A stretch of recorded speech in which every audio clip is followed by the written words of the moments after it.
Nothing exists for itself alone, but only in relation to other forms of life. The world will not be inherited by the strongest, it will be inherited by those most able to change.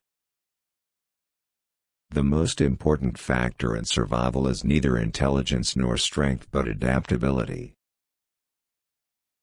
It is not the strongest of the species that survives, nor the most intelligent that survives. It is the one that is the most adaptable to change, that lives within the means available and works cooperatively against common threats. It is not the biggest, the brightest or the best that will survive, but those who adapt the quickest. A man who dares to waste 1 hour of time has not discovered the value of life. Building a better mousetrap merely results in smarter mice. The impossibility of conceiving that this grand and wondrous universe, with our conscious selves, arose through chance, seems to me the chief argument for the existence of God. We are always slow in admitting any great change of which we do not see the intermediate steps. The more one thinks, the more one feels the hopeless immensity of man's ignorance. The mystery of the beginning of all things is insoluble by us, and I for one must be content to remain an agnostic. Even people who are geniuses can outthink the rest of mankind if they develop certain thinking habits. Ignorance more frequently begets confidence than does knowledge. In the long history of humankind, and animal kind, too, those who learn to collaborate and improvise most effectively have prevailed. It is impossible to conceive of this immense and wonderful universe as the result of blind chance or necessity. An agnostic would be the more correct description of my state of mind. The highest possible stage in moral culture is when we recognize that we ought to control our thoughts.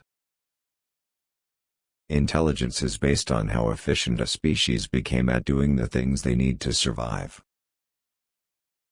It is always advisable to perceive clearly our ignorance. Such simple instincts as bees making a beehive could be sufficient to overthrow my whole theory. A moral being is one who is capable of reflecting on his past actions and their motives, of approving of some and disapproving of others. Animals, whom we have made our slaves, we do not like to consider our equal. Not one change of species into another is on record, we cannot prove that a single species has been changed.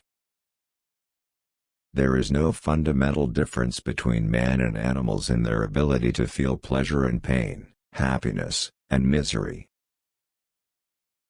Great is the power of steady misrepresentation, but the history of science shows that fortunately this power does not long endure. A mathematician is a blind man in a dark room looking for a black cat which isn't there. Man is descended from a hairy-tailed quadruped, probably arboreal in its habits. I am not apt to follow blindly the lead of other men. I have called this principle, by which each slight variation, if useful, is preserved, by the term of natural selection. If the misery of the poor be caused not by the laws of nature, but by our institutions, great is our sin. An American monkey, after getting drunk on brandy, would never touch it again, and thus is much wiser than most men. For the shield may be as important for victory, as the sword or spear. Not one living species will transmit its unaltered likeness to a distant futurity. What a book a devil's chaplain might write on the clumsy, wasteful, blundering, low, and horribly cruel work of nature. I have at least, as I hope, done good service in aiding to overthrow the dogma of separate creations.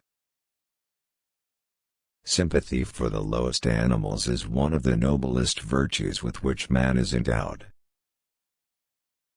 Great is the power of steady misrepresentation.